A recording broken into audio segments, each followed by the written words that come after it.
నమస్తే. October month 25 మా సంవత్సరంలో గనక చూసుకుంటే కన్య రాశి వాళ్ళకి ఎలా ఉందో మనం చూద్దాం. కన్య రాశి గనక చూసుకుంటే మనం ఈ మంత్ ఎలా ఉంటుందంటే బాగుండాలి, బాగలేనిది అన్నది మీ యొక్క చేతుల్లో ఉంటుంది అని మీరు చెప్పుకోవచ్చు. గ్రహాలు ఎలా ఉన్నాయంటే చాలా అనుకూలంగా ఉన్నాయి. కానీ అదే గ్రహాలు మీకు కొంచెం మిమ్మల్ని డైవర్ట్ చేసే విధంగా కూడా ఉన్నాయి. మీరు ఒక మంచి మార్గంలో వెళ్తుంటే మీ ఆలోచనలు కొంచెం చెడు తిరిగే అవకాశం ఎక్కువగా ఉంటుంది. మీరు సెల్ఫ్ గోల్ అయ్యే అవకాశాలు ఎక్కువగా ఉన్నాయి. ఇది తప్పక కన్యరాశి వాళ్ళకి చాలా బాగుందని మనం గమనించుకోవచ్చు. ఇందులో కన్యరాశి కనుక చూసుకుంటే ఇందులో ఉత్తర 2, 3, 4 పాదాలు, హస్త 1, 2, 3, 4 పాదాలు, చిత్త 1, 2 పాదాలంతా మనకి కన్యరాశిలో ఉంటారు. పేరు బలం కనుక మనం చూసుకుంటే ఇందులో టో, పా, పీ, పు, షం, నా, పే, పో ఈ అక్షరాలు మొత్తం కూడా ఇందులో ఉంటారు. అయితే ఇందులో ఈ కన్యరాశి వాళ్ళకి ఈ అక్టోబర్ మంత్లో కనుక గ్రహస్థితి గమనించుకుంటే 2వ స్థానంలో 3 గ్రహాలు ఉన్నాయి. తర్వాత జన్మ రాశిలోనే ఒక గ్రహం ఉందన్నమాట. ఈ యొక్క గ్రహాలు ఓవరాల్గా కనుక చూసుకుంటే ఎలా ఉంటుందంటే ఇవి మిమ్మల్ని పెద్దగా ఇబ్బంది పెట్టే విధంగా అయితే ఏమో ఉండవు. కాకపోతే మీ యొక్క అటెన్షన్ని డైవర్ట్ చేసే విధంగా ఉండే అవకాశం ఎక్కువగా ఉంటుంది. ఇందులో మారే గ్రహాలు ఏంటంటేనండి శుక్రుడు, బుధుడు, సూర్యుడు మారుతూ ఉన్నారు. అక్టోబర్ 3, అక్టోబర్ 7, అక్టోబర్ 17న సూర్యుడు మారుతూ ఉన్నారు. ఈ యొక్క గ్రహస్థితులు బట్టి మనకి మహర్షులు సూక్ష్మ గోచారం, లఘు గోచారం అన్న ఒక కాన్సెప్ట్ ఇచ్చారు. ఈ కాన్సెప్ట్ ప్రకారం చాలా సమరీ లేకుంటే ముఖ్యాంశాలు వార్తలు ఎలా ఉంటుందో అలా 4 ముక్కల్లో హోల్ మంత్ అంతా ఎలా ఉంటుందో చెప్పొచ్చు. దీని ప్రకారం మనకి ధనం, ధనచ్ఛేదం, శ్రీయం అఖిల విషయ భోగం అంటారు. అంటే ఈ టైంలో మీకు సంపదలు వచ్చే అవకాశం ఎక్కువగా ఉంటుంది. ధనాన్ని కోల్పోయే అవకాశం కూడా ఎక్కువగా ఉంటుంది. మీకు అందుకని ఇందాక విషయం ఫస్ట్లో చెప్పాను, బాగుండాలి ఉండండి అనేది మీ చేతుల్లో ఆధారపడింది. ధనం వచ్చే అవకాశం ఎక్కువగా ఉంటుంది. కానీ ధనం మీ అజాగ్రత్త వల్ల కోల్పోయే అవకాశం కూడా ఎక్కువగా ఉంటుంది.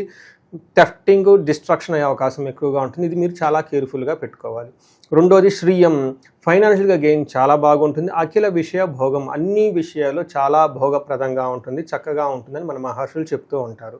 సో వివరాల్లో కనుక వెళ్తే ఇంకా డీటెయిల్స్, సూర్యుడు 2వ ఇంట్లో ఉండటం వల్ల మీకు కొన్ని ఛాలెంజెస్ ఉంటాయి. అవి ఏమంటారంటే హీనత్వం, దుష్ట సంసర్గో, మనస్తాప, శిరోవ్యధ, నిష్ఫలం కృషి, వాణిజ్య వెత్త రాశిగతౌ రవి అని చెప్తారు. అంటే దీని ప్రకారం హీనత్వం, మీకు నీచ బుద్ధి పుడుతుంది. తర్వాత దుష్ట సంసర్గో, దుష్టులతో సమాసం చేయాలన్న ఆలోచన వచ్చేస్తుంది. దీని వల్ల మీకు ఫైనల్గా మనస్తాపానికి గురయ్యే అవకాశం ఎక్కువగా ఉంటుంది. ఏదైనా కనుక పని చేస్తే అందులో రిటర్న్స్ లేకుండా ఇబ్బంది పడే అవకాశం ఎక్కువగా ఉంటుంది. సో ఇది కొంచెం గమనించుకోవాలి. ఇందులో బేసికల్గా మీరు హీనత్వం, దుష్ట సంసర్గమయ్యే అవకాశం ఎక్కువగా ఉంటుంది. తర్వాత బాధపడతారు. ఈ క్రమంలో మీరు కొంచెం గొడవలు కూడా పడే అవకాశం ఎక్కువగా ఉంటుంది. ఇది గుర్తుపెట్టుకోవాలి. అందుకని మీరు కూర్మ అవతారం ఎత్తాలి. దశావతారంలో తాబేలు ఏదన్నా బయట నుంచి ఎక్స్టర్నల్గా ఫోర్స్ వచ్చినప్పుడు లోనకు ముడుచుకొని ఉంటుంది అనమాట. కూర్మ అవతారం యొక్క విశిష్టత అలానే ఉంటుంది. అందుకని ఈ టైంలో అది గమనించుకొని ఎక్కడైనా బయట డిస్టర్బెన్స్ ఉంటే మీ యొక్క ఇంద్రియాలను కానివ్వండి, మీ యొక్క యాంబిషన్స్ కానివ్వండి, మీ యొక్క కోరికల్ని కొంచెం ఇంటర్నల్గా పెట్టుకుంటే చాలా బాగుంటుంది. సూర్యుడితో పాటు మీకు కుజుడు కూడాను ఇబ్బంది కలిగించే పొజిషన్లో ఉన్నారు. కుజుడు మీకు 2వ ఇంట్లో ఉండటంతో అగైన్ అసత్వం, సతతం క్లేశ, సర్వకార్య వినాశనం, సదా దుర్జన సంపర్క, భీతి స్యాత్ ధనకే కుజ అని చెప్తారు. అంటే సదా దుర్జన సంపర్కం, ఈ టైంలో దుష్టుల చేత మీరు చేరి వాళ్ళతో గడపాలన్న ఆలోచన మీకు వస్తుంది. ఇందాక సూర్యుడు అదే పని చేస్తున్నాడు, కుజుడు కూడా ఇదే పని చేస్తున్నాడు. గుర్తుపెట్టుకోండి, బీ కేర్ఫుల్. సర్వకార్య వినాశనం, ఈ టైంలో మంచి పనుల మీద మీకు అటెన్షన్ చేయడానికి మైండ్ ఉండదు. ఒకవేళ చేసినా అది మధ్యలో ఆగిపోతుంది. ఆ తర్వాత ఏదో ఒక బాధ కలిగించినట్లు మీరు ఫీర్ ఆఫ్ లూజ్ అనే ఒక ఆలోచనలో ఉండే అవకాశం ఎక్కువగా ఉంటుంది. మనీ విషయంలోనూ తర్వాత భయం జరిగే అవకాశాలు ఎక్కువగా ఉండే అవకాశం ఉంటుంది. సో బేసికల్ ఇందులో కూడాను మీకు దుష్ట సంపర్కం అని చూపిస్తుంది. కేర్ఫుల్గా ఉండటం చాలా ఇంపార్టెంట్. అయితే శుక్రుడు 1st హౌస్లో ఉండటంతో ఇది కొన్ని విషయాల్లో మంచిగా ఉంటుంది. కొన్ని విషయాల్లో మీకు అగైన్ డైవర్ట్ చేసే అవకాశం ఎక్కువగా ఉంటుంది. మనకి మహర్షులు ఏం చెప్తారంటే అర్ధలాభాచ సౌఖ్యం పరస్త్రీ సంగమం తథా యత్నకార్యార్ధలాభాచ జన్మకే భృగునందనే అని చెప్తూ ఉంటారు. ఈ టైంలో వీళ్ళకి అర్ధలాభం, ధనలాభం చాలా బాగుంటుంది. సౌఖ్యంగా ఉంటారు. పరస్త్రీ సంగమం తథా లేదా పరపురుష సంగమం అని చెప్తారంటారు. జెంట్స్కి అయితేనేమో పరాయి లేడీస్తో ఎక్కువగా మాట్లాడి వాళ్ళతో కలిసి ఉండే అవకాశం ఎక్కువగా ఉంటుంది. అది కానీ స్త్రీలు అయితే అగైన్ పరపురుషులతో కలిసి వాళ్ళతో మాట్లాడి వాళ్ళు కలిసి ఉండే అవకాశాలు ఎక్కువగా ఉంటాయి. యత్న కార్యార్థ లాభాశాత్, ఏదైనా కనుక పని చేస్తే కార్యజయం అయితే కలిగిస్తూ ఉంటుందని మనం చెప్పుకోవచ్చు. ఓవరాల్గా కనుక చూసుకుంటే ఈ టైంలో జెంట్స్ అయితే లేడీస్ ద్వారా, లేడీస్ అయితే జెంట్స్ ద్వారా బెనిఫిట్ పొందే అవకాశం ఎక్కువగా ఉంటుంది. వాళ్ళలో కలిసే అవకాశాలు కూడా ఎక్కువగా ఉంటుంది. అది ఫ్యామిలీ మెంబర్స్ అయినా అవ్వచ్చు, బయట వాళ్ళైనా అవ్వచ్చు. బట్ ఓవరాల్గా కనుక చూసుకుంటే ఈ టైంలో కొంచెం మీరు ఒక పద్ధతిగా వెళ్తున్న వాళ్ళు కాస్త కొంచెం అటు ఇటు డైవర్ట్ అయ్యే అవకాశం ఎక్కువగా ఉంటుంది. కొంచెం జాగ్రత్తగా ఉండటం ఈ మాసంలో కన్య రాశి వాళ్ళకి ఇంపార్టెంట్. ఒకవేళ అలా ఎదిగినా కానీ మీకు మళ్ళీ బాధపడే సిచ్యువేషన్స్ ఎక్కువ వస్తుంటుంది కాబట్టి చాలా కేర్ఫుల్గా ఉండటం ఈ విషయంలో ఎంతైనా అవసరం. అందుకని ఈ టైంలో మీరు ఆధ్యాత్మికంగా ఉండటం చాలా అవసరం. అక్టోబర్ మంత్ కనుక చూసుకుంటే మనకి దసరా నుంచి దీపావళి, నవరాత్రులు, తర్వాత ధనత్రయోదశి, అమ్మవారి పుట్టినరోజు, అమావాస్య, ఇలా రకరకాలన్నీ పండుగలన్నీ ఉన్నాయి కాబట్టి ఈ టైంలో ధనానికి సంబంధించిన అటెన్షన్స్లు ఎక్కువగా పే చేస్తే చాలా బాగుంటుంది. మనకి నక్షత్రం ప్రకారం కనుక చూసుకుంటే ఉత్తర ఫాల్గుని, హస్త, చిత్త 3 నక్షత్రాలు ఉంటాయి. ఇందులో ఈ 3 నక్షత్రాల్లో కనుక మనం చూసుకుంటే ఉత్తర ఫాల్గుని వాళ్ళకి ఐశ్వర్యప్రదంగా ధనలాభము, మృష్టాన్నము ఉంటుంది. చక్కగా అన్ని విషయాల్లో చాలా బాగుంటారు.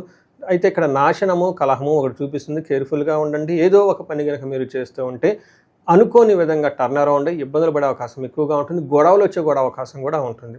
హస్త నక్షత్రం వాళ్ళకి అగైన్ ఐశ్వర్యవంతంగా ఉంటుంది, ధనలాభం ఉంటుంది, సంపదలు ఉంటాయి, మృష్టాన్న భోజనం ఉంటుంది. ఈ టైంలో వీళ్ళకి కలహము, నాశనం కూడా చూపిస్తూ ఉంటుంది. ఈ విషయంలో కొంచెం కేర్ఫుల్గా ఉండాలి. అగైన్ చిత్తా నక్షత్రం కనుక చూసుకుంటే వీళ్ళకి సంపదలు వచ్చే అవకాశం ఉంది, ధనలాభం వచ్చే అవకాశం ఉంది, ఐశ్వర్యవంతంగా ఉంటారు. అయితే వీళ్ళకి ప్రాబ్లమ్స్ చిత్తా నక్షత్రం వాళ్ళకి ఎక్కువగా ఉండే అవకాశం ఉంది. వీళ్ళకి మరణము, మృత్యుభయము, నాశనము, కలహము చూపిస్తూ ఉంటుంది. గొడవలు అవుతాయి.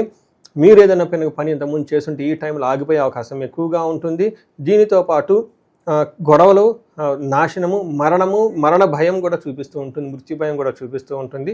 కొంచెం జాగ్రత్తగా ఉండి పరిహారాలు చేసుకుంటే వీటి నుంచి చక్కగా బయటపడి లైఫ్ అనేది ముందుకెళ్ళే అవకాశం ఎక్కువగా ఉంటుంది. ఉత్తర ఫాల్గుని నక్షత్రం వాళ్ళకి గురువు వల్ల లత్త ఉండటంతో మీకు పశు నాశనం, లేదంటే మీకు వెహికల్స్ కానీ కంఫర్టబుల్గా వచ్చే ఏమైనా సపోర్టింగ్ సిస్టమ్స్ ఉంటే అవి మీకు ఇబ్బంది పెట్టే పరిస్థితిలో ఉంటాయి. ఓవరాల్గా హస్త, చిత్తా నక్షత్రం వాళ్ళకి హార్ట్ అటాక్స్ ఉన్నవాళ్ళు కొంచెం జాగ్రత్తగా ఉండాలి. ఈ టైంలో గ్యాస్ట్రైటిస్ వచ్చే అవకాశం, చెస్ట్ పట్టినట్టు ఉండే అవకాశం ఎక్కువగా ఉంటుంది. తద్వారా మీకు కొంచెం భయపడే అవకాశం ఎక్కువగా ఉంటుంది. వీళ్ళు కొంచెం డైటింగ్ చేయటం, వాకింగ్ చేయటం, తర్వాత కొంచెం కేర్ఫుల్గా ఉండాలి హస్త, చిత్తా నక్షత్రం వాళ్ళకి. ఎందుకంటే సూర్యుడు ఏ నక్షత్రంలో అయితే ట్రావెల్ చేస్తుంటారో ఆ నక్షత్రం వాళ్ళకి చెస్ట్ పట్టినట్టు ఉండే అవకాశం ఎక్కువగా ఉంటుంది.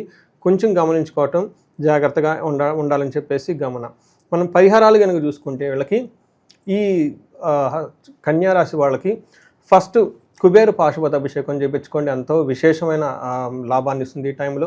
వీటితో పాటు మీకు శ్రీలక్ష్మి విశేషం హోమం చేసుకున్న, స్వర్ణలక్ష్మి విశేషం హోమం చేసుకున్న చక్కగా కలిసి వచ్చే అవకాశాలు ఎక్కువగా ఉంటాయి.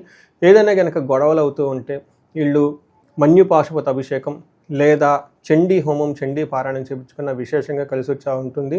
భార్యాభర్తలు ఎవరైనా కనుక గొడవలు పడుతూ ఉంటే ఇండివిజువల్గా జాతకం చెప్పించుకొని అన్యోన్య దాంపత్య పాశుపతం, లేదంటే వాళ్ళకి ఏమైనా కనుక దోషాలు ఉంటే ఆ దోషాలన్నీ తెలుసుకొని ఫస్ట్ 1-2 సార్లు వెరిఫై చేసుకొని ఉంది అనుకుంటే చక్కటి పరిహారాలు చేసుకుంటే ఆ పరిహారాల ద్వారా ఎలాంటి సమస్యలైనా కానీ మీరు అధిగమించి లైఫ్ అనేది ముందుకు వెళ్ళిపోయే అవకాశం ఎక్కువగా ఉంటుంది. సో ఈ రాశి వాళ్ళు మీకు ఇండివిజువల్గా ఇంకేమైనా ప్రాబ్లమ్స్ ఉంటే స్క్రీన్ మీద కనిపిస్తున్న నెంబర్ ద్వారా రీచ్ అవ్వండి. చక్కగా హ్యాపీగా ఉండాలని చెప్పేసి నేను కోరుకుంటున్నాను. నమస్తే.